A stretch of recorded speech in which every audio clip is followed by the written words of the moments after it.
Well, hi there, everybody. It is Friday night. Sometimes it's Friday evening or Friday morning. For some people, it's even Saturday morning. But you know what time it is. It is time to Star Trek and chill. The week is over. You have earned it. Let's dispense with the pleasantries. You know why you're here. Chekhov himself, Mr. Walter Koenig, is joining us today. Hello, Walter. There he is. We're very, very, very excited to have you here today, Walter. We also have, we're also very excited that Melissa Longo is here. Hi, how's it going? You know her from the Seventh Rule and, of course, Virtual TrekCon. She has her family shirt on that everybody knows and loves. Let me show that off. That is the Ferengi family, and you can get that at the link in the description box below, the Star Trek and Chill store. You can get that there. Also, we have a 3-time Emmy nominee, 1-time Emmy winning meteorologist. It's in her name. Say it, don't spray it. Meteorologist Katie. Hello, hello. Sporting the trill spots today. We got that Comic-Con going on. So I'm a little bonus Katie. From These Kalamazoo. are harder to do than you think. And you wear them well. You. Speaking of wearing them well, we also have our resident web crawler. She's an associate producer of the Seventh Rule. She is the walking exclamation point, Dr. Anne-Marie Siegel. Hi. That's it. I am the walking comma. Oh, and check it out. I'm wearing the It's a Jake shirt. Everybody knows Senator Vreenak. You can get that at the Star Trek and Chill online store, by the way, everybody, at the link below. Oh, looks like Melissa just added it in the live chat. Thank you, Melissa. You can click on that and you can get your very own It's a Jake shirt or family shirt. Looks like Anne-Marie might be wearing a secret one too. Oh, you know what? I'm wearing a Lower Deck shirt. Oh, just as good. Yeah. Everybody's representing Star Trek. Katie's got the OG Star Trek, actually. All right. Yeah. So everybody in the live chat, we see you. Kimber, One Trek Fan, Dave Gregory, Glenn, JR, Chuck A, Melissa H. I know. Kathy D. Who else? Fran. Hello, Fran. Thanks for reminding us about Falling Tower last night, Fran, or 2 nights ago. Just Rosie, May Borello, Scott Jensen the 13th, DJ Kitty Cat, Mona. We see all of you. Let's go ahead and get into it. Walter, everybody's dying to know. You know that this is Friday. You know it's Star Trek and Chill. What are you drinking today? Tomato soup. Yay. I love it. It's awesome. I didn't need until this very moment. And I picked up some ready-to-go soup at the market, and I just finished it. So it was good. It was good. All right. What a relief. Melissa, what are you drinking today? And everybody in the live chat, let us know what you are drinking. And if you are drinking soup, that's bonus points. Yeah. I am not drinking soup, unfortunately. But I did pick up this new, I think it's new, drink from Trader Joe's. It's sparkling ginger lemon probiotic drink. So it's I haven't tried it before, so it's the first time. Oh my gosh, and it's delicious. It's really good. Wow. Nice. It said it was tart on the can, by the way. It is a little tart. Katie, what are you sipping on today? Well, since we're doing Star Trek and Chill, I got the new Starry rebranded Sierra Mist to try. I had it once, and they basically rebranded it and also doubled the carbonation. So if you don't want any nose hairs, Starry's the drink for you. Oh, there's some ASMR for you too. Everybody, we've got some a fun fellow in the live chat. Mr. Ian Spelling is in the live chat. What's up, Ian? Yay. How are you? Good to see you out in the East Coast.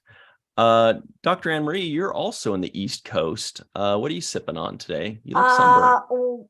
Yeah, I was sitting outside. I'm drinking water because it's like 95 degrees in Manhattan. And there's no AC right now. It's not that here in LA. Mm-mm. Well, I've got in honor of Scott Jensen the 13th, I've got some nice liquid death. I'll let you know if it's a false advertisement or if it does kill me. I think it will. And I'm also finishing up just some plain old water in a very special glass that I've never used ever since I got it in 2009. That's your hint. What came out in 2009? Star Trek. A movie you were in? Dun, dun, dun, dun, dun, dun, dun, dun. It is our buddy Wait, Anton wait. as Chekhov in the Aw. Kelvin universe. It is a nice frosted glass that I got a long time ago. There was some kind of special that was going on. And so I got like all these glasses, Uhura, I got Chekhov, Spock. So I'm using that today for, I think, possibly the first time ever in 14 years. All right. Wow. Before we get into it, Mona says she loves tomato soup. Walter, you guys have something in common already. Mhm. Aaron is drinking orange flavored green tea, cold. Ooh. Oh. Glenn Iverson says Yeah. he's drinking some light Arnold Palmer iced tea, lemonade, my drink of choice before pizza. Okay. Friday pizza. Melissa H says, I am making Italian wedding soup for dinner. Ooh. Very nice. Are you And seeing Mona- people from Australia and Brazil in the live chat? Mhm. Kate We have Flaherty people from Sydney. worldwide. Well, you're bringing in the crowds tonight. Amazing. All right, real quick. Mona is having vanilla rooibos tea. That's very good. That's like an African bush, if I remember correctly. Scott Jensen's also got his new liquid death tea, an armless Palmer. That's funny. Lunar is about to grab a beer. Kate is finishing off morning coffee with late breakfast. That must be the Australian you were mentioning. Anyway. Yes. Okay. And Homer. And Kimber's having a whiskey lemonade. Wait, Homer is in the live chat? Yes. Okay. What? Walter, Homer is the guy I told Wow. you about that boasts. We warned you about. He boasts that he currently resides in Walter Koenig's former apartment building up in Upper Manhattan. What's the number? Yeah, Homer. Yeah, Prove tell us it. your address. Yeah, prove it. Sure. I know it's in Tell Morningside Heights, I think. Yeah. Oh. And while he's proving it, while he's putting out his exact address or thereabouts, Walter, really cool to have you join us. Thank you so much. You were at Yuri's night, weren't you? Last week. How was that? I was where? Yuri's night at the space station. It was very nice. Everybody's there to have fun. It was a big crowd. They had a couple of speakers and a couple of astronauts, I believe. And I just hung out for a couple of hours and then went home. It was, but I was invited, so I went. So it was nice. Mm-hmm. Homer says, I remember when Yuri actually made that flight. You know, I was around on those. wow. Did you do it? Did you practice his accent? No, I don't think my accent is like his. In fact, there are people who will dispute the fact that it's a Russian accent at all. So Homer says the address number is 119. He's got it. He's living in my apartment house. I lived there. I lived there from 1941 to when I graduated high school in 54. Wow. Did not realize it was that far back. So it We're wasn't having a terribly party at his recent. place, right? Well, that's really cool. What else is new with you, Walter? You've got a whole gigantic bookshelf behind you. Do you have a favorite book back there? Those are called Big Little books, and they were the precursors of comic books. They came out in the 30s. They have cardboard covers, and they weren't all dumped the way a lot of families did do with their children's comic books, because they had covers that made them look like they were books. And in fact, there was a page of art, and then there was a page of reading. So that you did indeed read these books. And I started collecting them, I guess, in about 1946, something like that, 1945. Wow. I didn't ever get them all, but my wife, Judy, she bought, after they had all been thrown out, my mother threw them out regardless of the fact that they looked like books. I think in 1967, my wife bought me one, and then I started recollecting, and they were at that time they were very inexpensive. You know, you could buy them for $1. So I started collecting, and the story is that ultimately I have a collection that I think includes all the Big Little books that did not have photographs in them. And all the stories were either extrapolations from newspaper strips, or that's it, or they were original. That's the ones that I collected. They did put out some Big Little books with stories from movies, and those had the photo stills in them. And I felt that was not right. It was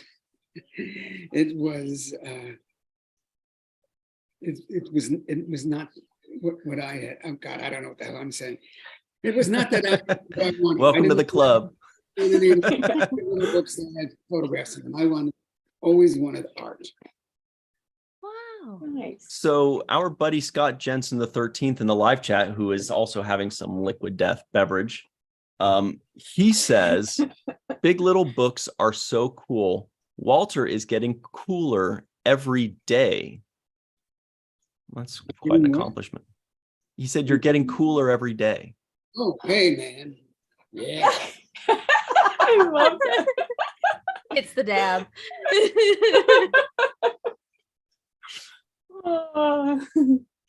Honestly, I completely agree. That's probably true. A lot of people are talking about your collection of books. Actually, Ian Spelling says, I want to know what is in that pile of papers. My desk? Yeah. Is that bills? Yeah, a lot of it is bills. A lot of it is stuff to do. Yeah, it's all business stuff that I have to deal with. And I am slowly accomplishing it. I don't feel like I'm in a great hurry to get it done. So I do a little bit a day. I'm also writing a novel. I think I'm writing it. That is to say that I started it quite a while ago, and I've done 132 pages. But I vacillate. I'm up and down with it. I read it sometimes. I say, "Well, very good, Walter," and then I read it sometimes and say, "My God, this sucks. This is terrible." So it's that kind of a thing, and I feel I should finish it, you know. And if I live that long, I think I will, because I am determined. I'm not determined in a physical way. I have a kind of a relaxed attitude about, yeah, well, okay, that's not bad. I'll leave that, and then I don't look at it again for a week. But I'd like to finish it. I'm not sure. I'm not really sure that I'll ever sell it. Not because I wouldn't like to, but because I just don't know if it's good. I think everybody in this live chat would buy that book. Yeah. Yeah. Walter. Walter, Definitely. somebody by the name of BT in the live chat, big points for anybody that can guess what BT stands for, says, Walter, could you please talk about your friendship with Nichelle? Nichelle was a lovely lady. she was the first, we're talking about Nichelle Nichols. She was the first person that actually came up to me on the Star Trek set and said hello. She was very gracious, and we always got along well. There's one little story that probably nobody knows, and I think it's what solidified our friendship. We were doing a convention, and we were about to go on stage together, and some guy came up with a magazine, and in it was a picture of Nichelle without any clothes on. You know, it was a very she was a very young lady at the time. And he said, is this you? Like he didn't know. And I got furious. I really tore into him and told him to get out of here and how dare he, and et cetera, et cetera. And she came up to me about 10 minutes later and said, thank you. And although we never mentioned it again, I think that's what bound us together, bounded us together. You're a good Very friend nice. for doing that. Yeah. Good person. Mhm.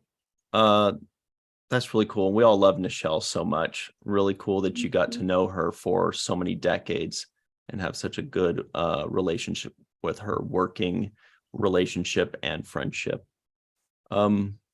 Badger in the live chat says, Walter, have you enjoyed watching the evolution of the series you were such a pivotal part of? You mean the succeeding series that? Yeah. Well, I must admit to you folks that I really haven't seen very much. I did get to see, and I'm very grateful for having the opportunity to see Next Generation's episode. What's the best one? You guys know. Best of Both Worlds. Best of Both Worlds? All Good Things. Yesterday's Enterprise. Hmm. Darmok. There's too many good ones. Yeah, there's 176 of them. It was really, Jonathan directed it. I guess he directed more than one, but it was, come on. See, this is what happens when you get to be 86 years old. It wasn't the movie, right? Like First Contact, it was an episode. Yes, First Contact. Oh, okay. Yeah. Nice. That was really good. I thought it was really well developed.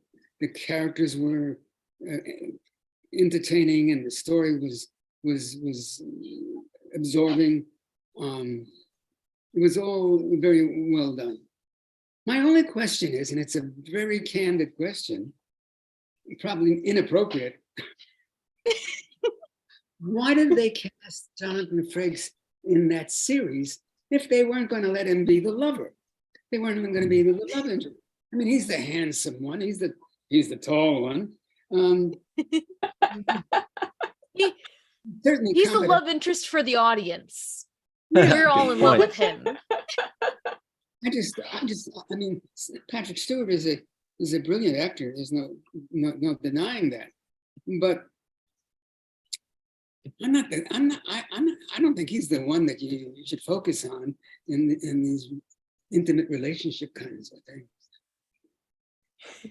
It is an interesting divergence from what we had with Kirk in the original series and whatnot. Well, you know something? I'm glad you brought that up. I'm not a great fan of Mr. Shatner. I guess you guys probably get that. I'm not sure the show would have gone on after the first season if it hadn't been for Bill Shatner being involved. I mean, he's a prototypical leading man, strong actor. All the ladies can swoon over him, regardless of how he is off camera. He is really someone you gravitate to, and you accept. I think in all those stories where you had a beautiful young actress come on the set and become part of our company, and he gets involved with it. So no, and don't tell me he overacted. I'm tired of hearing that.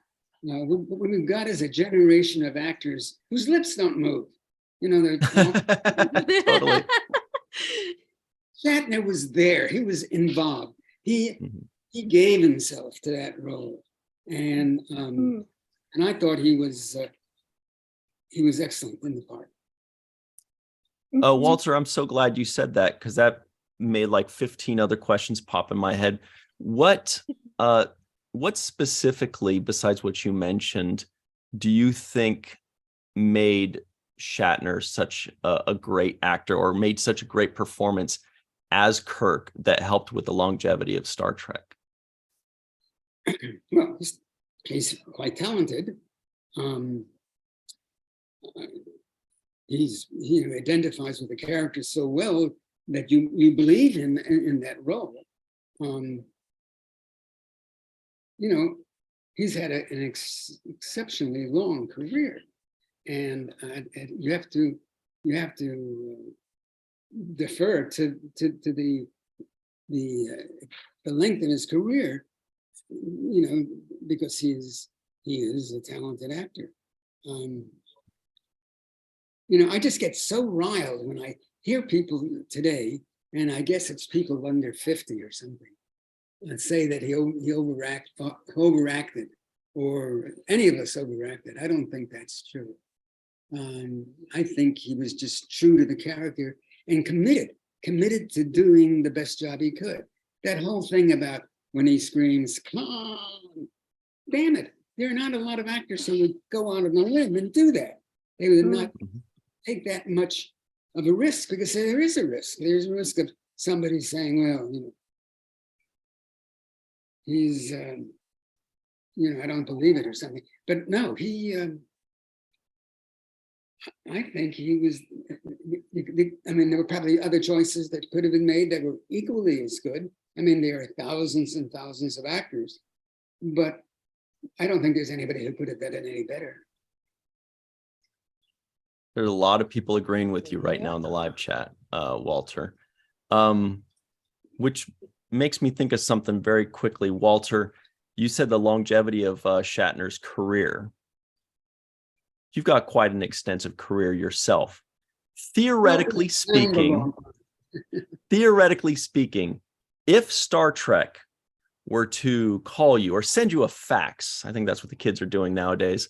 If Star Trek were send a letter. If Star Trek were to come knocking at your door and said, Mr. Koenig, we have a part for you, would you say, I'd love to see it? Or would you say, no, thanks, I'm done, I'm retired? No. I would love to see it. I'd love to look. I can't help but conclude that the industry has retired me, but I don't feel retired. I feel like I'm still good to go. And as a matter of fact, my agent got a call from a relatively big company about my availability, and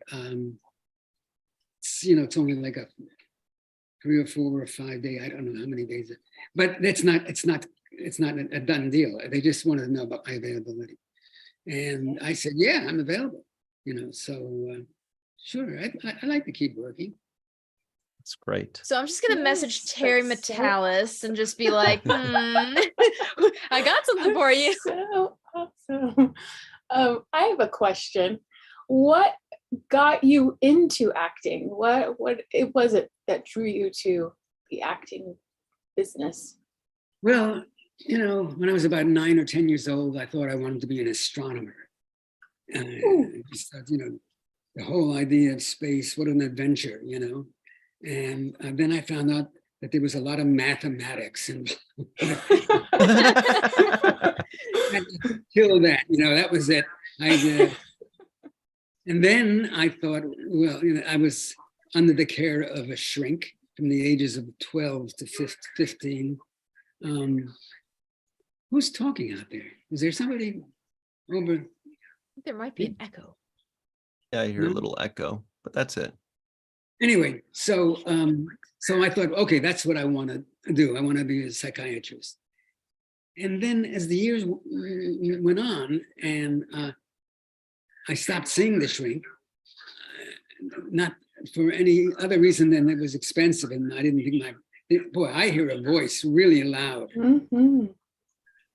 You don't hear that? No, I Yeah. do hear it. too. Whoever, somebody else can just mute themselves and I'm sure it'll go away. I think it's gone now. No. Okay. Anyway, I'll just make believe I don't hear it. Acting. So then I decided that even psychiatry, psychology particularly, but even psychiatry, they're not absolute sciences. You know, they're interpretive sciences. It's somebody's opinion. Ultimately, it's somebody's opinion. Now, I majored in psychology, and I examined all of the schools of psychology, the theories of psychology as a college student, and just decided that there was no absolute answer. And in fact, I taught a class at the California University of Professional Psychology. I taught a class. Everybody who is a psychologist, they have all this mumbo jumbo psychology that they're always throwing out and talking about, and they're basing their opinions on what they have learned. That is not provable. This freaking stuff is not provable. So when I taught my class in the California School of Professional Psychology, I used acting exercises rather than teaching them heavy psychology terminology. And we got along. These were all graduate students. They were going for their masters or their doctorates, and we got along great. It was a very, very experimental class. And it was at a time in the 70s when I don't know if it still persists, but when the students were encouraged to also critique the professors. And so they all wrote little synopses of me. And they were quite flattering, as a matter of fact, for the most part. There is one experience that we all had together that was really amazing. Do I have the time to tell this? I mean, I don't want to go. Absolutely. Go for it. I have all these students. There were about 20, 25 students in the class. And I don't know which session it was, the 5th or 6th session, but I had an idea. And I called one of the students at home and I said, look, I want you to come in tomorrow and in the class and be very distraught, be very sad and upset for the whole class. Don't talk to anybody, in the class, just to be really upset. And I said, and if you need something to make you upset, he says, no, I can do that. I know how to do that. I said, okay, great. Then I called another student and I said, student A is going to be very upset tomorrow. And I want you to find that hysterically funny. I want you to laugh while this is happening. He says, yeah, okay. So next day arrived and we're all in class and student A is and student B is going, everybody else is ready to kill. Freaking ready to kill. And we take a break about 45 minutes into the class for coffee. And everybody rushes up to student A because they all know each other. They've all been taking classes together. And they say to him, what's wrong? What's happened? And he says, well, and he mentioned another student they all know. And he says that student's girlfriend is dying of cancer. Now, the thing that's what he came up with. Well, okay, that works for you. So he told the other students, and they were aghast. They were so upset, as they should be. And when we got back to sitting down and starting the class again, they just turned on me. It was like a dog with raw liver. They just screamed, how dare you? Oh, I guess I told them. I told them it was not true. It was something I was just trying out. And they screamed at me and said, you're not even a regular teacher. You're an actor. What are you doing there? How dare you do this? And I let it go on for 3 or 4 minutes. And then I said, it's really, really interesting what's happened here. And it's not right or wrong, but it's human behavior.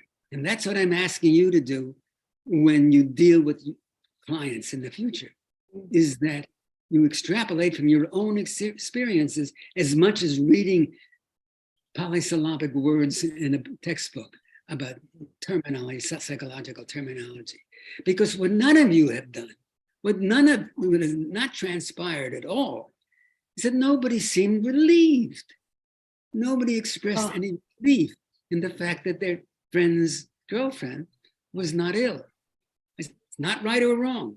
It's human nature. It's what distinguishes us and how we can, and how it helps us perceive ourselves. I said,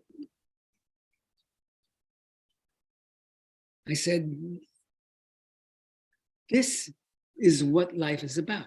And when you have a student, when you have a patient, I think it's more conducive to understanding and perhaps helping that patient if it's something that you can relate to, if you can respond to it.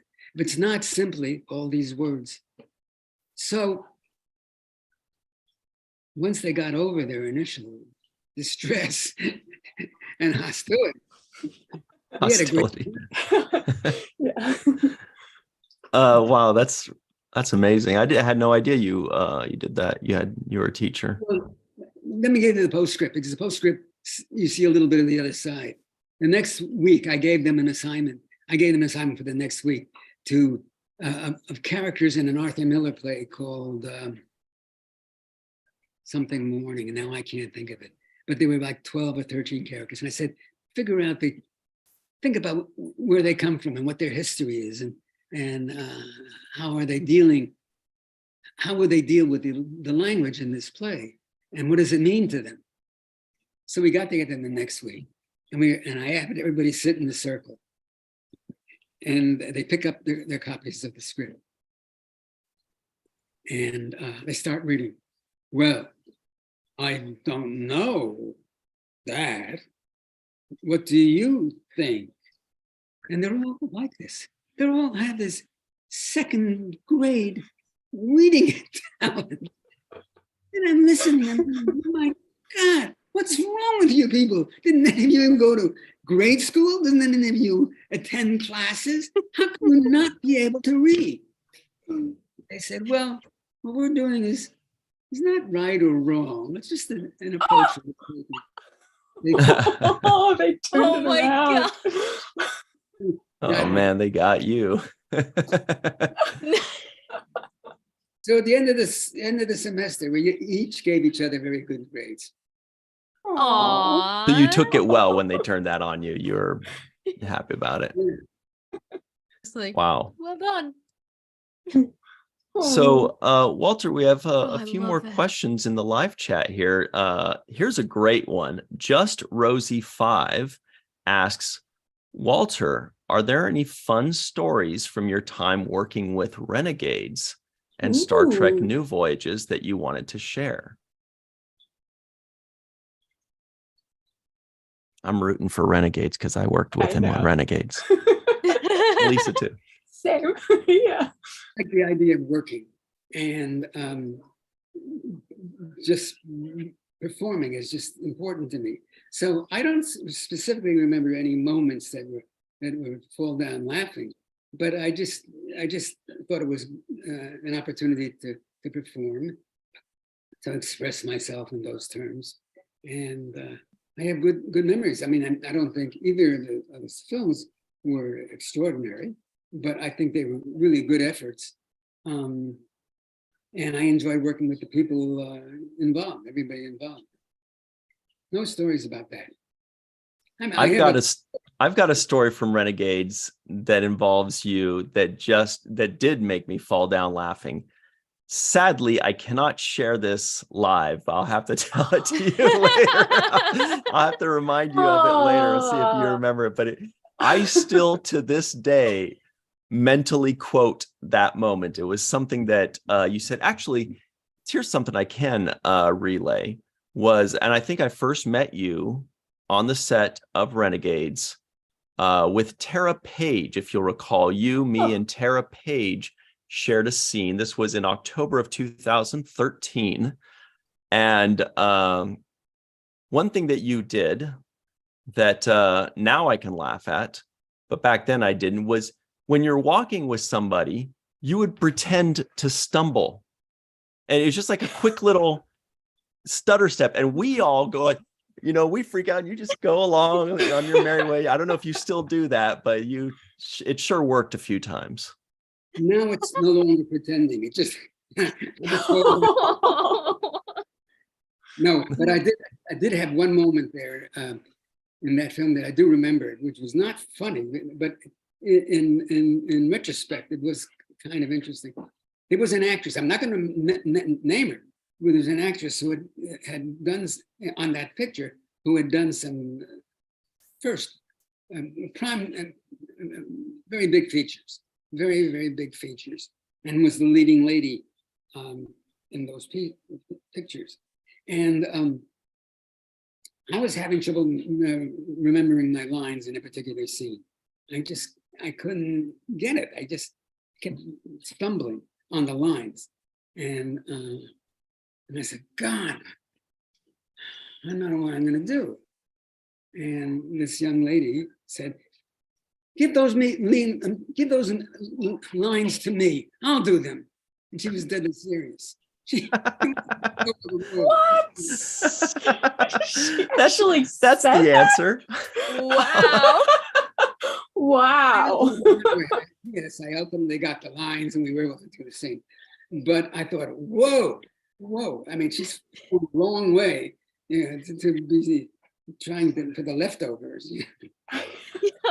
Wow. I don't remember that. I wish I had, though. Wow. I'll tell you something. Yeah. Ian Spelling asks, he starts with everyone, but I didn't know this. Oh, actually I did. Everyone knows that Walter is a massive baseball fan, right? Yankees, if I remember correctly. The question is, did he collect baseball cards? Ooh. Really?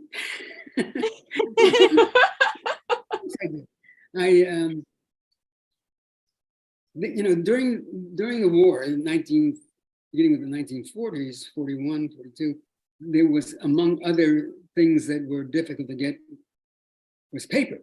And they stopped making baseball cards for a while.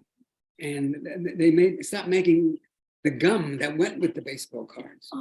So Oh, no. I mean, they didn't use it as gum, but they used the ingredients for, I don't know, ammunition or whatever it was. So there was a set of cards that I started collecting. I was about 5 in 1941, and they finished that set. But then after that, cards became a premium, and it was difficult to get them. But yeah, I collected baseball cards, and they also came in much larger. They were like 4-inch or 5-inch by 3-inch cardboard, and you put a penny in the machine, and you push the lever, and you pull the lever back, and the card would come out. It was generally sepia. It was generally the only color was sepia. But sure, and when I started recollecting, after I started with the Big Little books, and then I went on to Pinback, but it's really so compulsive that it embarrasses me a little bit to talk about it, because I was really, really into this stuff. So I started collecting cards again, and now the cards from the 30s and the 40s are prohibitively expensive. More than some tin toys, which you would think had just a value beyond anything else. But so yeah, I collected war cards and baseball cards and Superman cards, all of that stuff. Superman cards. I have it all. I gave my daughter the name of an auction house, and I gave her the phone number that she's to call, because whatever my grandson doesn't want, and he's already starting to think the whole thing is, I think, a trifle absurd. They can sell, and they can do quite well in the sale. Well, look who's here is Charlene Schmidt, who, by the way, everybody, does a Mission Log Babylon 5 podcast. She is the OG, as Walter says, of podcasting. What's up, Shar? How are you? Thanks for hopping on. Hey, yes, I was talking Babylon 5 season 1 the last hour and a half or so, maybe a little bit longer. So apologies for being late. And hello, Walter. You look familiar. Have we met? I don't think we have, but I've been at many conventions. Okay. Like, I don't think we've met be personally, it. Face to face. Okay. Yeah, there are but a lot hello. of comments that are saying Walter is the best store guest. Yes, Lots of Bester Babylon Guester. 5 fans in the Bester. live chat. Yeah. Oh, we've got to talk about Bester at some Mhm. point. Let's obviously do we are that waiting right for now. you to get here. Yeah. Oh, were you really? I'm so sorry I made you wait so long. We were doing the big wrap up and I encouraged them to come crash the chat. So I hope some of the folks moseyed on over here. Yeah. Okay. Bester. Here's Well, the let's- question I've always wondered. Okay, go for it. Yeah. Okay. So you know how Joe would often talk about how the characters would talk to him in his head? Yeah. Okay. not sure. Did Bester ever talk to you? Did he ever talk to me? Yeah, personally. Of course. What did he say? Good morning. Oh, Sounds like a Aw. charming fellow. yeah. But with such, there's going to be so much more to that. Yeah, I didn't know Joe really well. He was a very tight friend with Harlan Ellison. And I had known Harlan, science fiction writer. I had known him since I appeared in an episode of the Alfred Hitchcock Hour that he wrote. I played opposite James Caan, and that he was the good guy. I was the bad guy. And Harlan wrote that, Memos from Purgatory. And so we became friends of a sort. He's a very mercurial guy and difficult to maintain. I'm talking about Harlan. Difficult to maintain a steady, even tone relationship with him. But that notwithstanding, I got to meet Joe through him. Joe asked me to. He took over a show called something at midnight, science fiction at midnight, or Midnight something. Nation? Or Which- no. I know what you're talking about, but I can't think of it. Welcome to the club. Yes, my wife and I to come in and dramatize a script he wrote for the I think the second edition of Twilight Zone back in the 80s. He was working as staff, and so it was a 2-character thing that didn't actually go on the air, but he wanted to hear it read. So we read it on the 12th hour. That was the name of the show, the 12th hour, and so I knew him from that, and then that was it as far as I was concerned. Except that there was one little story. I'll try to get through it quickly. Because by the time I got to a point where I had something that I wanted to talk to him about, he was now producing Murder, She Wrote. Angela Lansbury. Yes, with Angela Lansbury. Yeah. No? You don't like Yes. Angela? Everybody Okay. loves her, Yeah, especially from Beauty and the Beast. Yeah, she was wonderful. Sorry. And no, I've never met her. In any case, I said, look, I called him on the phone. I said, look, Joe, I'm thinking about writing a comic book.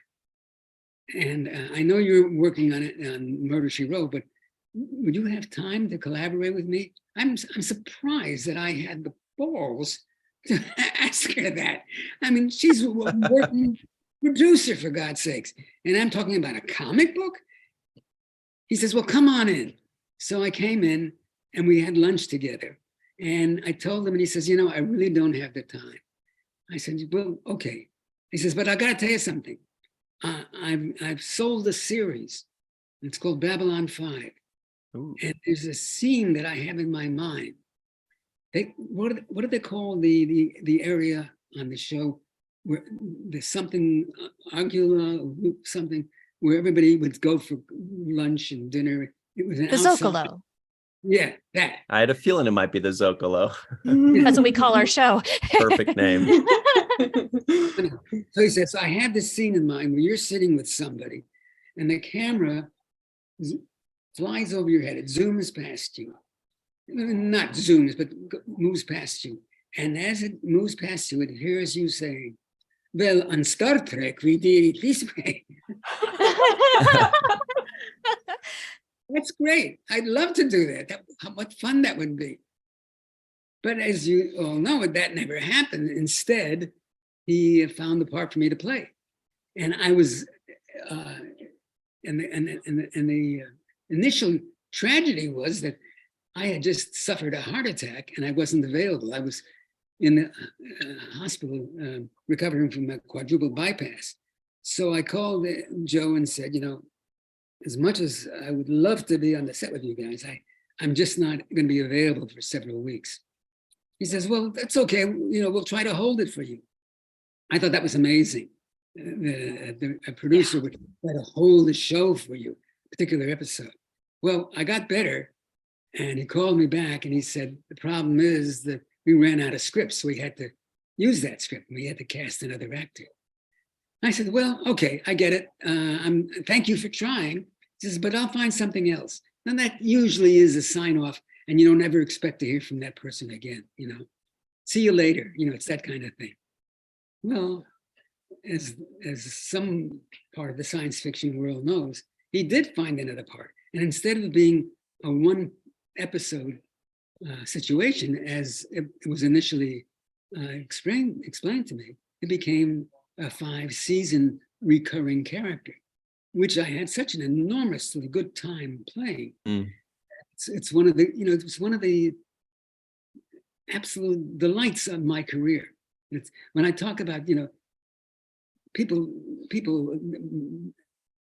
plan their lives and they structure them and they have a goal and they're goal oriented. I never had that. I never sensed that I knew where the hell my life was going. I was just going to take it one day at a time, you know, as we say in the trade, moment to moment. And this was one of those extraordinary moments. If I hadn't had this terrible thing happen to me, I would have done a one episode of Babylon, and that would have been the end of it. And I never would have had a chance to do a part that I so thoroughly enjoyed doing.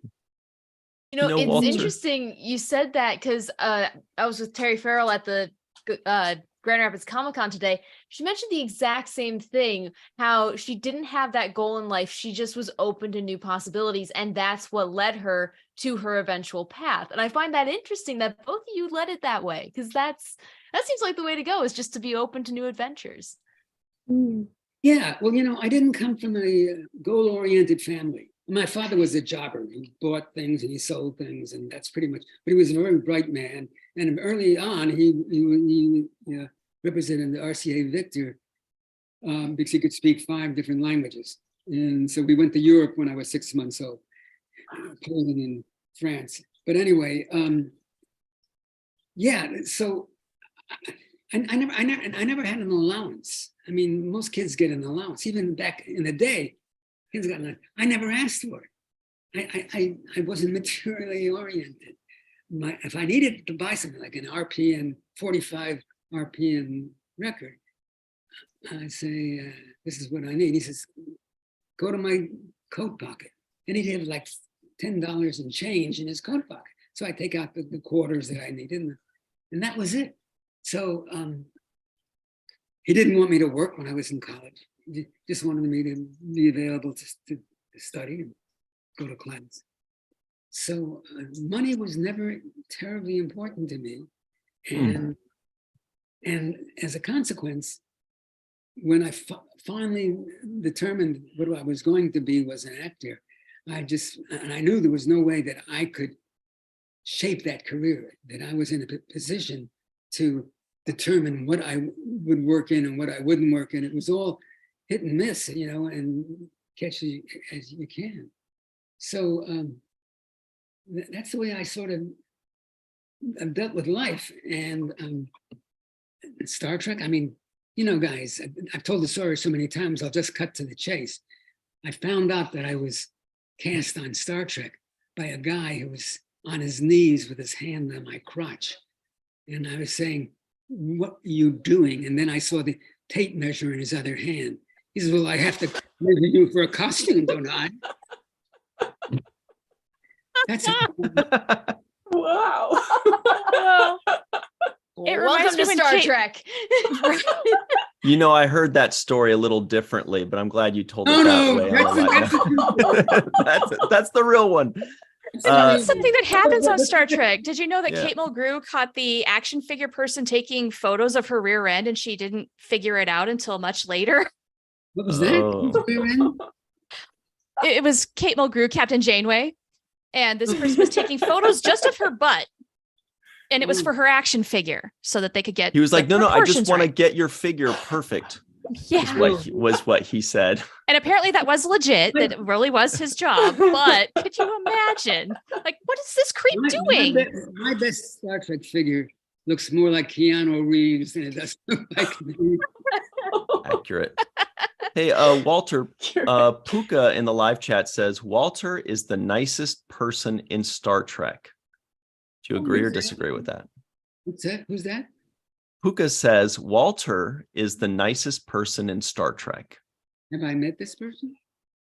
Do they know what to say? I don't I know. don't know. Thank you. But what I wanted to ask you here, Heather Lee on the subject of Babylon 5 asks, Walter, are you still in contact with your co-stars from Babylon 5? Well, that's an interesting question. Unfortunately, the answer is a bit painful because I think seven regulars on that series have passed away. Yep. You know, that's really, I mean, old age took one or two, but the reasons for their passing, you know, just from one end of the spectrum to the other, and some lovely, lovely people. Yeah, it's just very sad. It's very sad. The B5 cast has been very unlucky in that respect. Yeah. When you think about it, the TNG cast, they're all here with us. That's amazing. Everybody knock on into wood their right now. 70s. That's the rule. Yeah. Guard them with your life. Sorry. I don't mean to No, curse but it. you're right, Char. Panic. But then, yeah, B5, people dying in their 40s, 50s, 60s. Yeah. Yeah, since about 2004. Sad. Yes, ma'am, it is. Yeah, we had the pleasure of working with Stephen First. Melissa, you're on that set, as was Aaron Eisenberg on a sci-fi comedy. And he left us much, much too soon as well. Like it just, I can't imagine. I think Stephen First had diabetes. I think. Yep. Yeah. I believe he was only 59, I believe. We did a convention together. It was really curious. And the plane was delayed, and finally we were told that we would have to go the next day. So the airline found a hotel for us, and there were about 5 of us, or at least Stephen, myself, George, and Nichelle. That's who it was. But they only had 2 rooms. So George and Nichelle took 1 room because George wasn't any physical threat, and Stephen and I had the other room, and it had a bed, a queen size bed, no pun intended, and and a couch. And Stephen said, "Well, I'm happy to take the couch." I said, "Stephen, this is a queen size bed. We can." No. You take the bed. I'll take the couch. He said, "Stephen, forget about it." Okay. So I had a big bed, and he had a couch that he was all crawled up inside. Did you go and in the middle of the night go share the couch with him? Just to piss him off. I mean, the guy who had his hand on my crotch would have been happy. He's but a simple tailor. Yeah. One more question on Babylon 5, Walter. Glenn Iverson, and you may have already answered this, but Glenn Iverson asks, do you have any fun or otherwise fond memories of your time on Babylon 5 that maybe you haven't talked about in other interviews? Yeah, but there's a reason why I haven't talked about them. It's because they're embarrassing to somebody, or they're off color, or there's something that, that wouldn't sit well with everybody in the room. So that's how I approach it. I've even stopped kidding Bill Shatner. It's no longer a viable subject for me. He's 92, and that's all I'm going to say. You are the utmost model of class, Walter, and we really appreciate you taking the time today. And Shatner is in the live chat right now, and he was like, phew. He thought you were going to say something bad, but he's like, okay, all right. He's a he's always watching, but we haven't had him on the show yet. Just feeling it out, making him sweat it out. But anyway, Walter, we really appreciate you taking the time. This has been so wonderful. We know you got to run, maybe have some more soup. And what'd you say? Sorry. That's a good idea. I'll have some. What kind of soup? What? I'll put crackers in it this time. Oh, all right. The man who knows how to live. This guy. Sounds delicious. Yeah. Anyway, Walter, we're going to stick around and keep talking for another half hour, but I know you probably got to run off. So everybody watching in the live chat, stick around. We're going to talk more. But Walter, again, thank you so much. Can't wait to see you again sometime soon. Well, okay. How do I put this? Where I know. I don't give anything away, but at the same time leave you with a little funny feeling about what's going on. Ooh. I don't know how to do it. So, okay. How about, Walter? How about just saying, stay tuned? Okay. I think what you did was just perfect. That was perfect. Thank you, Walter. We'll talk to you soon. Thank Appreciate you. Take care. All right. He's such a sweet little cinnamon roll. He is. I want to go get soup with him. He is such a sweet cinnamon roll. I gained 2 pounds just watching him. There you go. We could have like a shawarma scene, but it's all of us just eating soup after this. Yeah. Make that work. I think it was the great Jim Gaffigan. Everybody in the live chat, let us know if you know the comedian Jim Gaffigan. Yeah. He said something, he made like a Cinnabon joke where you're like walking in the mall and you smell a Cinnabon and you're like, why did I just get a cavity? But he delivered it in a funny way.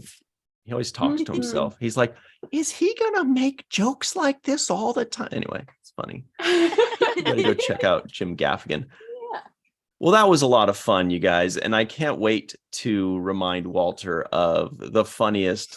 But the problem is that he said it about somebody. And so I don't want to, bring that up. Keeping it classy. So Shar, how was the Babylon 5 fun, huh? It was fun. We had a very good, lengthy discussion, but a lot happens in the season 1 finale. So we had a lot to talk about, but then we also just did a little wrap on the season overall. How are things here? Did anything interesting happen? Well, I'm glad you asked. We're actually going to be talking a lot more about Star Trek. So everybody that is in the live chat, just because Walter's gone, stick around because we've got a lot more to discuss with regards to Star Trek. We've got another top 10 list. Ooh. Uh-oh. If anybody wants to stir the pot again. The only person that look at Anne-Marie, she gets so nervous when we say top 10 list because she knows you can't do a Star Trek top 10 list without pissing people off. No matter what, people will get pissed off no matter what. That's the Especially if you add right? Galaxy Quest to one of those lists. That'll do it. Actually, well, let's just top 10 list I really love this week, which is a Star Trek show for the first time is broken into streaming top 10 shows. That was exactly what I was going to say. Look at there it is right there from our friends at trekmovie.com. Picard becomes the first Star Trek series to break into streaming top 10 ranking. And anybody have Photoshop skills should like do a thought bubble with Picard saying, "It's about damn time." Get And on this it, was internet. only, what was it, episode 6 that the metrics were for? Yes, they said it was So- for like the first half of the Oh, season. is that right? Imagine what the Wow. end of it's going to be. I've Right? single-handedly contributed at least 100 more views. Like, Good job, Katie. I'm spamming it. But that's Awesome. big news. I mean, that It's is, huge. So, and I okay, didn't realize it's that was episode 6. 310 million minutes of viewing as it reached its midpoint of the season. Like, that's pretty amazing. Mhm. If we I've don't spent get that Legacy, I want to take I want to print that web page out and just like smack it across the Paramount executives and just be like, this more. We need a disclaimer that says we do not advocate for violence. Yeah. Right. Wow, We're that's a lot of pacifists now. million minutes. Yeah. Well, that's really cool. So congratulations to Picard. And yeah, I agree that by the time episode 9, the numbers for episode 9 kick in, that thing is going to be in the top 5 or top 3. Especially Yeah. with this like massive push that Paramount's doing for this last week of the show. And It'll it's be so really fun nice to it. see. Like, Amory, Mhm. you're lucky in New York. They I posted something that they're going to have know. something running in Yeah. Times Okay, Square. and it's Oh, like that's a awesome. 3-minute walk from my apartment. So I'm gonna go like every night. We they're want doing like a dudes. massive 3D thing, and every night at 8 p.m. it's gonna like take over Times Square. Oh, So fun. Gosh. Yes. Have That's so fun. fun. Mhm. I can't wait. New York is so cool. Although I didn't get tickets for the Wednesday IMAX, those went like crazy. Oh, that Website. was a hot mess, Yeah. unfortunately. I'm Yeah. not going either. I love that then like everybody started stalking the third party company, like looking up the company's facts. Yeah. I was like, only Star Trek fans I want to immediately know every I was- detail of this situation. Right. And they're I like, saw it's they're like- only down 0.01% of the time on its like logistics when you ask Google, like, is this a reliable They weren't ready for company? us. Yeah. No. But for an Tidal Android, wave. that is nearly an eternity. True. And Right? for web servers, apparently. Right. Yeah. How cool was it that Walter loved First Contact? Because that was a quote from First Contact. Yeah. And that Walter cool. kept heaping love on William Shatner. So we Yeah. fully expect Shatner to return that love on Twitter. I'm sure he's Yeah. going to be like, he's going to say like, "Oh man, I just finished watching Star Trek and Chill, and Walter Koenig at Walter Koenig. What a guy! I really love that dude." Yeah. He's the cutest. He's so cute. Oh my gosh. Swoon. We do have a poll in the live chat, everybody, so you can stop banging on the door about it. And it's about Picard being in the top That's how 10. I know but you're not a changeling, actually. But that was just Yeah. episode 6. So at some point when it maxes out, whether the max is at episode 9 or episode 10, do you think it will reach the top 7, top 5, top 3, or number 1? Let us know. It should be Like- number 1 just so everybody can say that. Oh, well, yeah. Yeah. We are just number so 1. that Ryan can say that over and over again. I have seen an What? interesting thing though. As this season has like snowballed and picked up steam, it's also picking up stragglers who maybe stopped watching halfway through season 1, or like a lady I met Yes. at the con today. She's stuck. She said she was stuck in the middle of season 2, and I told her, I was like, I don't care what you have to do. The finale of season 3 is coming up on Thursday. Mhm. Get it. Be Like, ready. It seems like Yeah. it's dragging people in like a black Yes. hole of goodness. So many people are like coming back to Star Trek from like the 90s to watch it. I've been Mhm. really blown away by that. Yeah, I mean, like this top 10 list that Hollywood Reporter shared, they actually give the minutes for everybody in the top 10. And I mean, they are like 100 million minutes behind number 8. But with that huge push that Paramount's doing this last Oh, week, yeah. it could easily change. Mhm. Oh. Yeah. Plus, like, how many people are gonna rewatch it? And like, And I mean, that must be so good for Paramount streaming because like none of the other, I think this is only the second time a Paramount Plus show has broken the top 10. I'm assuming the other Oh, one's really? Yellowstone or something. Wow. Yeah, so that's like a massive thing for That's a them. good point. Well, what about Yellowstone? That was a pretty big one. That's my right? guess is I that's feel like the that other was one. I feel like that was number one recently, My which guess is that's also the other pretty one. big. Yeah. But That's is a it on pretty the big air deal. now? I don't know. I haven't seen it. I don't know anything I about haven't it. either. I just know that it's a thing. Also, everybody, check this out. It is Facebook Friday. And on Facebook Friday, we have our buddy, Carl Urban. It's a fun little meme that somebody made. Damn it, Jim, I'm a doctor, not a judge. Space Marine, Asgardian, Soups Vigilante, whatever the, oh, I see. Middle Earth King, that's the winner. Necromonger, What necromonger? Aylmer, right here. Necromonger. Everybody in the live chat, let us know, besides playing Bones, what is your favorite Carl Urban role? ooh. He is definitely in the Nerd Hall of Fame. A couple of my friends and I like to think about who's like in the Nerd Hall of Fame, and that's if like they were in like 2 or 3 of the like the really big nerdy shows like Star Trek, Star Wars, Lord of the Rings, Marvel or DC, you know, that kind of stuff. Like Zoe Saldana, you know, she was in Avatar, she was in Star Trek, she was in Marvel, you know, the She Guardians was of the at Galaxy. Center stage. Yes, yes, she was. Ryan's like, what is Nice that? cut. Deep cut. I was hoping you meant center seat, but I don't know. It's but anyway. So let us know that, everybody. My favorite's definitely Aomer of Lord of the Rings. That's an easy one for me. Mhm.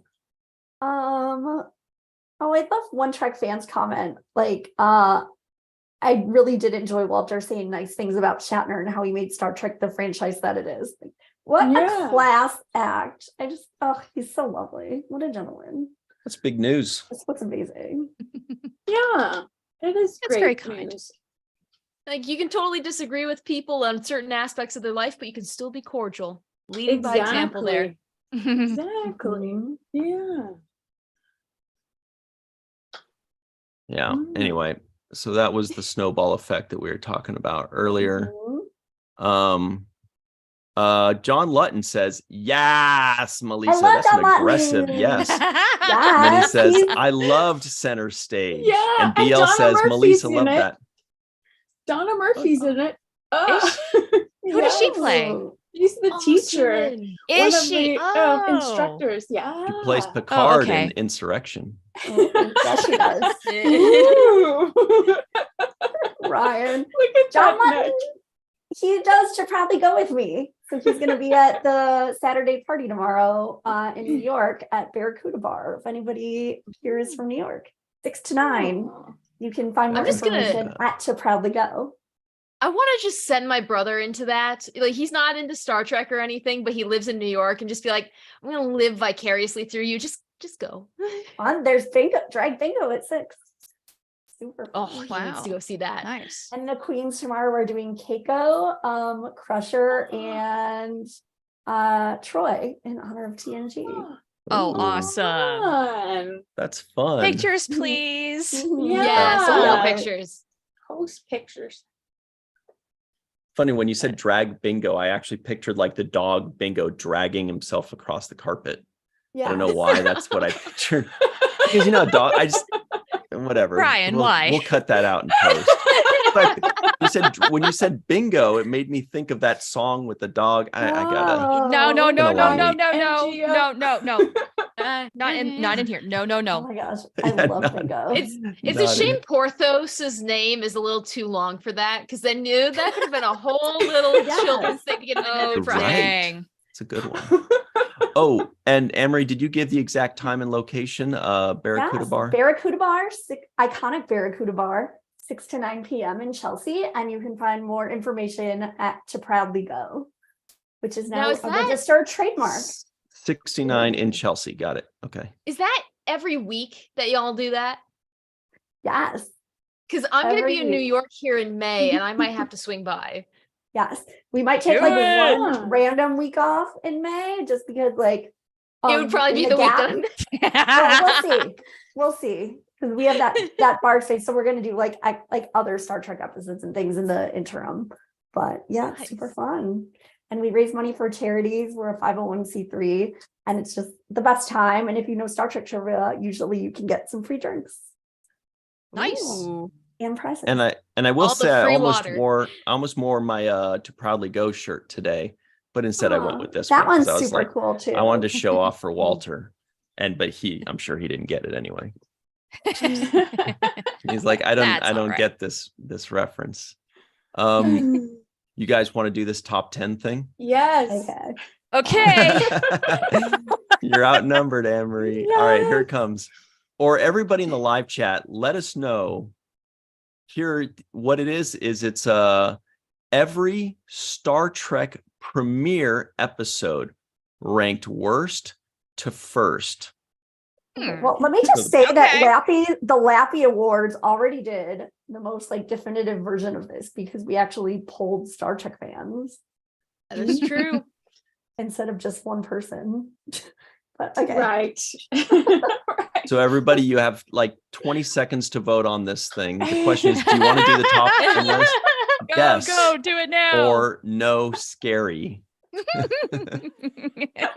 And they don't, scary. well, it is kind of scary because people It get is. mad.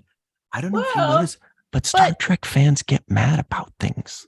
What? Yeah. I know, shocker. But we have to remember this is just one person's opinion and we are allowed to disagree. Mhm. And as you Right. We said, can Ryan, disagree and be cordial. yeah, but these things are intended to piss people off. It's clickbait and it's comment bait. It's baked in the Yes. cake. Well, as long as it's Right. not that same guy that did the others that, uh-oh. It is. This jerk right here. It's him No. This is again. a trend. Is this what he gets paid to do? Really? This guy one day is going to be like, I don't know what happened, Gretchen. Just a couple months ago, everybody started tweeting me angry tweets, and everything was fine. I used to do top 10 lists all the time, and now all of a sudden everybody's mad Oh at my me. God. You're And welcome. Gretchen's Oh my like, I God. told you one of these days it was going to catch up to you. But Eat your pea soup. He Gretchen. does seem like a lovely person on Twitter. But yes. Oh, you looked. Yeah. See, so you did look I've him been up. following him for years. I tried to get him to like be interested in VTC and he never responded. So this is Oh, Well, see, that's right, why he's really a everybody jerk. get yeah. There you go. no, we love you, Dusty Stowe. Well, he clearly like Uh, works for John Orkila now at Screen It. So Oh, can't then say we too many especially bad love him. things. Yeah. Yeah. I mean, Aw. it's yeah. Again, All right. It's just It's a good person's excuse to opinion. just It's talk about Star Trek. Exactly. All We right. gotta rip on him anyway. 73% of you said yes. So we are going for it. We are boldly going Woohoo. boldly. And here it is. Every Star Trek premiere episode ranked worst to best. What do you guys think is going to be last place? Well, I think it's going to be an Uh, animated series. because Sonequa's Everybody- eye makeup looks so good. Everybody picks on Yes. the animated series. I think that's going to be the first, as in the That could be. worst. Well, it might not thought even make it the was list because aren't there really more than 10 good. series now? Or are there Well, too again, many? Oh, you're we've- right. That's so sad. That's Mhm. not even going to be included. Mm. Then it's going to Too be tired for math. the original series. You think? No. I it's- think it And might should which be one next will they generation. call? I think it's next gen and Counter for our point. I don't know if this author. I don't know what the writer's stance is on new Trek versus old Trek, but I'm wondering if it's Disco because the season 1 premiere was iffy for a lot of people. Yeah, wasn't- the Klingons were a little. Oh yeah, that See, was a whole dumb. thing too. But it wasn't bad. Were the Klingons in the I don't first think. episode? Oh yeah, they were. Yeah. Mhm. Yeah. Yeah. All right. I mean, Yeah, there was like 15 minutes Yeah. of Klingon. And there That was, a lot of Callie people who loved. were 15 minutes. Yeah, but there were a lot of people mad because they had to read Klingon for 15 minutes. Yeah. Here it comes, everybody. Here. Wow, there's a lot of advertisements. I should have scrolled through those ahead of time. you need an ad blocker. Yeah. Look at, okay, there it is. Oh, Sorry, number screen 12. red. The Oh, there it animated is. series 12. Beyond the Farthest Okay. Star. Aw. 12. So does Oh, that mean it's that's pretty counting short good. treks? Hmm. Yeah, it This must be is counting a short top treks. 10. it's a top 12. Top 12. So then we'll just hop over to 11 right now. Okay. Or Ooh, animated yum, series. that's a good deal. See, I'm I knew sorry. this guy. Remember when he put Bolana as like Oh. I'm sorry, What? what? Number No. 11 is Star Trek No. Voyager Caretaker. trip. Don't bite me right now. No. And we are Exactly. outraged that actually Caretaker was beat good. animated series, right? Screw you, sir. That's the guy. This is the guy who said Bolana was like the worst engineer in Starfleet. Which He is obviously the doesn't like stupidest thing I ever Voyager. read. We have a Yeah. difference of opinion. My list would be very different.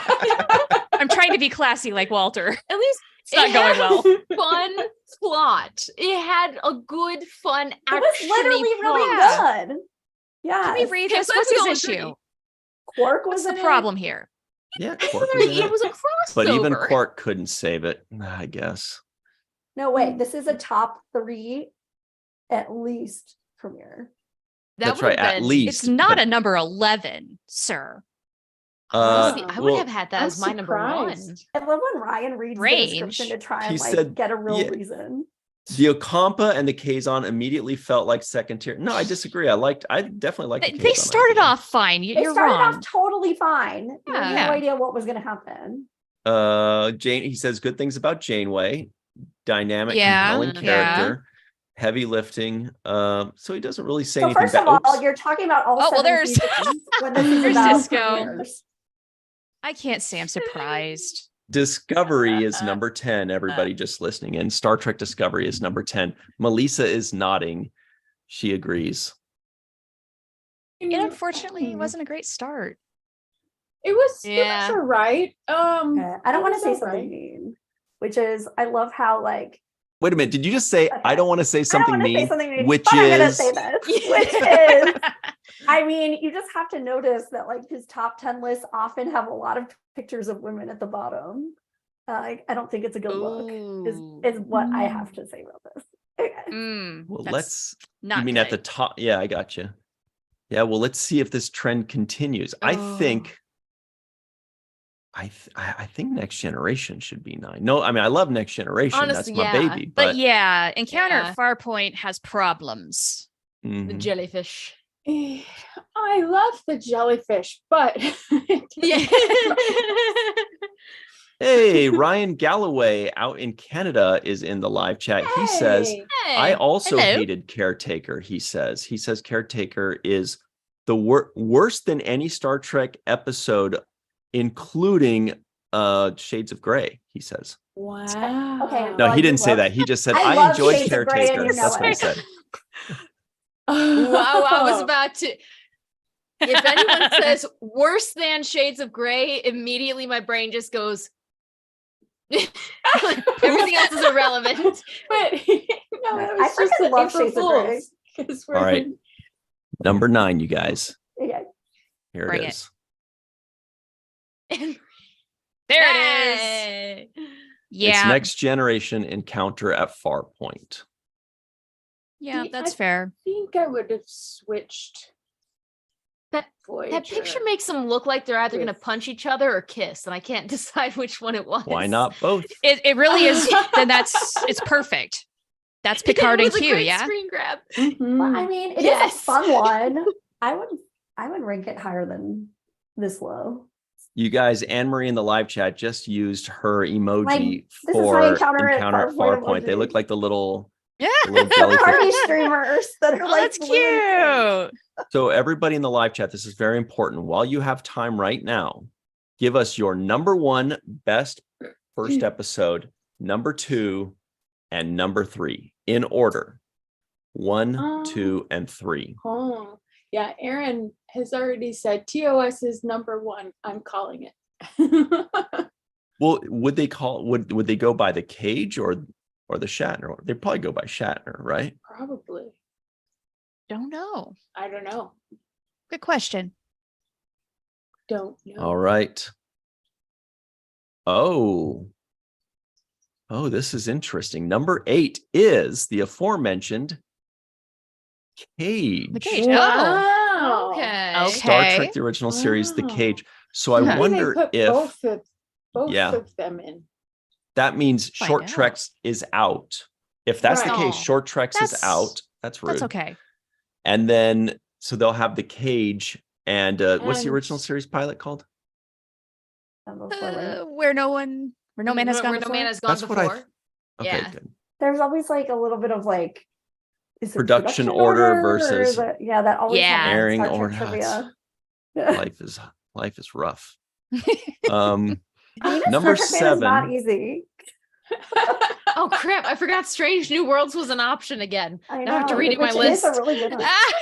Number 7 is something that Archer was known to do in his college years, breaking some backs. I mean, broken bow. Mm. Oh, See, no. Episode. Broken it's a Bow is really good too. Intro. It All the is. It's a crap very good Enterprise first episode. gets. Mhm. Yeah. All right. Very Oh, good. But what's But number I 6? will Explanation. say I need the that explanation. I will say that Second, I'm glad to see that Enterprise isn't at the bottom like it always once. is. Well, because This is Broken true. Bow is a really good first episode. It is a It really good is. first episode. People love Yeah. it. Homer corrected me. Duh, it's the man trap. Of course, it's the salt. Monster. Oh, I meant to say Oh, it's the man salt. trap. I was thinking Okay. right. the salt monster one. I'm slipping. I need to watch TOS more. That's the one that's like. I also can't think because Walter Koenig was on the show. Still recovering. You guys, I'll tell you I'll tell you 2 funny Walter Koenig stories as soon as we get off the air. Okay. But we got to make sure, because sometimes YouTube keeps going like 20 seconds after we stop. So we got to really give it a little bit of time. Okay. But anyway, so number 6 was Star Trek Lower Decks Second Contact, which means Okay. that we are left with Strange New Worlds. We are left with Deep Space Nine. Mhm. We are left Prodigy. with Prodigy. Prodigy? Wow. Picard. Uh-huh. And Card. Wow. Weird. what are we That missing it? here? I would have ranked Picard a little lower. Lower What- decks. No, that was Lower Decks Lower was Decks. 6. What are we missing here? Yeah. Oh, the We original are. series. The Cage. Okay. Yeah. If Man Trap. Or man. Yeah. Okay, Or, so Succubus. here it comes, everybody. Number 6 is Lower Decks. Number 5 is the original series where no man has gone Oh. before. What the You heck? got- Wait, but that's not- Duke it out, you guys. Oh my, Homer, what do you have to say about this? that was shot as the second pilot. I know. Boo. That's I know what they went Homer with. has to say. He's saying this. He said boo. I go Homer by said whatever boo. aired first on TV, not whatever was shot first. Because otherwise, Yeah. like True. the order. Well, of everybody knows everything Han is shot crazy. first. I Wrong actually fandom, don't. Ryan. But there's so many random fandoms.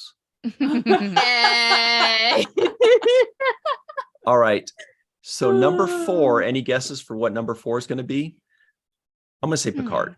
I'm Picard. gonna say Yeah. That thing's too. I'm gonna say Gone too Prodigy long. because this Ooh. writer hates me, Oh right. but I like. Forgot about that. He's very nostalgic for TOS and TNG. So Yeah, I might switch we'll my rank vote to DS9 high. Prodigy. Yeah. It's what we think he would choose.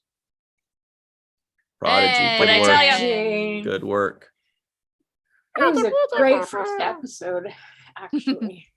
Top 4 is really good for a quote kids show. I mean, Number it's 3, we're impressive, going too, for since he hates Voyager so much. Yeah. maybe he doesn't hate Voyager at all. Maybe he just believes that Caretaker wasn't that as good as the others. he likes Prodigy because it doesn't have B'Elanna in it. Yeah. I wasn't the biggest fan of Caretaker. I love I was when B'Elanna. I was watching it at that time when it came out because I was super excited for new Star Trek. I was super I excited think for it new ages so characters. well. I actually love it more and more every time I see it. Ooh, That that's scene cool then. when Chakotay beams onto the bridge and they're just like right next to each other. It's like, In his Maquis outfit. yes, I wanted more Maquis outfit Chakotay. That's a tangent. On with the list. Number 3 is Strange New Worlds. That is a legitimately Alright. good pilot. I'm good It with is. that. It's good. So what's left? Deep Space Nine and Picard. Card. wow. Wow. So number 2's got to be Picard. Let's not get It's crazy gotta here. be Picard. Okay, yeah, There it is. Remembrance. Picard number 2, and so That therefore, was like and Emissary. still heavyweight Reigning champion of the champion. galaxy, Star Trek Deep Space Nine, Hey. Emissary. Yeah. Look at how cute Sirach looks in that. I know. It's just be He's mean so mugging. The little. baby. So cute. Well, that was fun. All right. I guess that's it for us this week. Let's talk about this week. Everybody in the live chat, while we tell you all what to look forward to this week, tell us what you thought of this top 10 list. On a scale of 1 to 10, how much did you agree with this top 10 list? Now, 5 means that you're like, okay, kind of 50-50. 10 means you were all for it, and 1 means you are livid. Katie, Anne Marie, you guys. I said 4 to 5. Some of All it's right. right. I mean, yeah. Yeah. We should do our own top 10 I would list. not say We where Nova has should. gone before is You say high. that, Katie, but there are 2 major problems with that. Number 1, do we each do one? Oh. Do we collaborate on one? Because I'm sure we wouldn't agree. We'd be No here way. forever. That's what the people And- want. And number 2 is then everybody's ire would be aimed at us Yeah, I don't instead want of this that. poor guy. So on the true. internet. It's very true. And we already have the Lappy Awards. So that True. Yeah. Definitive awards. exactly. And I agree with Bird of Prey 5. It could have been worse. Could have been worse. Yeah, I would have switched some around. Never tell me the odds. I think they got number 1 right though. Mhm. Yeah. Which is what the people Person. said at the Lappies. This is true. Instead of the one person. Well, let's talk about this week. Let's see. Yesterday on the 7th Rule YouTube channel, of course, we released our review of Star Trek Picard Season 3, Episode 9 with the Doug Drexler. He has a very interesting story on how he was the MVP. No spoilers, but everybody know that big reveal that everybody's talking about and made everybody cry and giggle and Yeah. get soily. Well, a lot of Soily? that, the accuracy of that is thanks to Doug Drexler. Go check it out. He will tell you exactly how he saved Star Trek. That's not a hyperbole either. That is, well, it's kind of hyperbole. So go check that out. That is right now on the 7th Rule YouTube channel. You can enjoy that. Myself, Sirach, and Doug Drexler talking about Picard. Now on Sunday, this coming Sunday at 9 a.m. Pacific time, that is 12 p.m. Eastern time, we've got our first segment review of Next Generation Season 1, Episode 16, When the Bow Breaks. So for those of you that were like, I like Next Generation, but I want more kids stuff, this is the episode for you. Denise Crosby, myself, and Sirach Lofton, we talk about that one. That's on 7th Rule YouTube channel, I love 9 that a.m. Pacific. episode. You would. 12 p.m. Pacific time. Sorry, 12 p.m. Eastern time. The other Pacific. And then, of course, last thing on the 7th Rule YouTube channel is on Monday. Monday, what is that? The 17th. Oh, my brother's birthday. Happy birthday. Hey, happy Wow. birthday to him. Yeah, Nice. I like him. I'm for him. On Monday at 6 p.m. Pacific, 9 p.m. Eastern time on the Seventh Rule YouTube channel, we've got our full review with Denise Crosby again, that's Tasha Yar, of Next Generation Episode 12, Data Lore. Thank goodness Rock Lofton got to see and meet Data Lore before Oh my these God, I Picard was episodes. so thankful for that. Oh, that was the perfect timing. Mm-hmm. Speaking of perfect timing, on Tuesday, right here on the virtual TrekCon channel, come on back, 5 p.m. Pacific, 8 p.m. Eastern time. We will be live with all of the Star Trek news of the week. What about wrestling news? No, sorry, we might talk about it a little bit. But that'll be very fun. That is called The Main Viewer. It's live just like this, and it's all news all the time. I said news. I can do a weather segment along with it, and when we just bring in sports with you, and we can have a whole thing. Whoa. I love that. Make it work. A Trek newscast. And then lastly, at 6 p.m. Pacific, 9 p.m. Eastern time on Wednesday, go to the Falling Tower YouTube channel for the Watch the First review. We are doing new shows, all new shows. So check that out. It's a lot of fun. We're doing a lot of crazy reviews. The one that's available right now is History of the World, Part 2 on Hulu with Josh Sussman from Glee and a bunch of other things. So go check that out on the Falling Tower YouTube channel. Mm-hmm. Is there anything else we need to say? Everybody heard Just about the say Thursday. Cisco Day, right? Yes. Yes. Yay. Everybody in the live chat, let us know how excited you are about the Cisco Day. It's in what, like 5 weeks or something, and it's going to be just an entire day of Thinking of expanding already. of Cisco. It's all Cisco all the time, all Avery Brooks, all Deep Space Nine for a full day. That is May 22nd. That's a Monday. You will be so happy when Monday hits for the first time ever. Yeah, great. Melissa Longo, please tell us where they can find you online. At Melissa Longo, at Malissa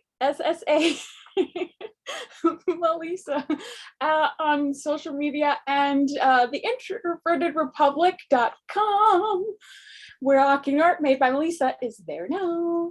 Doo-doo-doo. Did I say that right? I was just trying to figure out what note that was. I think it was an A. And everybody, Hey, if Riker. you'd like to get some really cool Star Trek merchandise, go to the introvertedrepublic.com and or the Star Trek and Chill link in the description box below, right below us. Just click on that link just below, and it says Star Trek and Chill, and you can get this shirt, you can get the Ferengi family shirt, and a bunch of other really fun ones. You'll be so cool to all of your friends. Anne-Marie Seagull, where can people find you online? Well, I got distracted because I'm like, now it's summer. I need some t-shirts from Star Trek and Chill. I'm on Twitter at AnneMarieSeagull1. Jenner in the live chat says History of the World Part 2. Wow, thank you. I didn't know. It finally happened. It took them 35 years. Watch that first episode and then go to the Falling Tower YouTube channel and watch that discussion. What about you, Shar Schmidt? Well, the best place to find me doing things is on the Roddenberry Entertainment YouTube channel and Mission Log Prodigy podcast. We are going to soon review the second book, the young adult novels. I want to say it's toward the end of the month. We're going to record it like a week in advance and then look for that. So it'll be a lot like what we did with the first one. It's not a book report because it's not school. We just want to entice you to read it if you haven't already. Otherwise, I'm hanging out in the Mission Log Discord, hanging out here. I am on Twitter again at the Profanity. And God, I hope that's it. Wake up, wake up, wake up. It's the first of the month. Remember that one? No. No, what? Really? No, There's what are you no talking Bone about? Thug or Harmony in here. When Oh, you said, wait. Okay, Yes. now I got you. when you said something about the end of the month, it remind me of that song from back in the day. Okay. Yeah, the Crossroads. So, meteorologist Katie, what about you? Where can people find you online? And can you tell us the weather in Riza? Somebody asked. Yeah. Yes. Well, the weather on Rise is actually pretty temperate right now. There's no clouds. It's just going to be beautiful. They might put a few clouds along that horizon for sunset just to add a pop of color. But for me, if you want to get any kind of forecast, you can find me at weather_Katie on Instagram, Twitter, TikTok, meteorologist Katie Nicholaou on Facebook, and then so many random fandoms on YouTube. And I'll also be at Grand Rapids Comic-Con tomorrow as Doodle Bob from SpongeBob. Cool. That's where you can find me. Kimber and a couple others say, I love that song. Kimber, Spores, Chris Marshall, JR Poole. And Chuck A says, additional 15% off my already 15% off discounted my eBay store, Chuck's Rare Star Trek plates. What a deal. That's awesome. Okay. Oh, and everybody, you can find me at Twitter or on Twitter at Ryan TG Husk. That is at Ryan TG Husk, or Virtual Trek Con, Falling Tower, or the Seventh Rule on your favorite social media, provided it is a social media that we also like, and YouTube. That's it. Thanks, everybody. That was a lot of fun. My Live from Yeah. Tokyo says also great spots, Katie. Well, thank you. They do go all the way down. Just so you know. Not Nice. showing it. We'll get shut down. Yeah, we'll do that when we're saying the Walter stories. Sorry, everybody. It's about to be Star Trek and Chill After Dark. See you later. And everybody at home, thank you so much for joining us. And hey, have a chill weekend. You've earned it. You know you have. Mhm.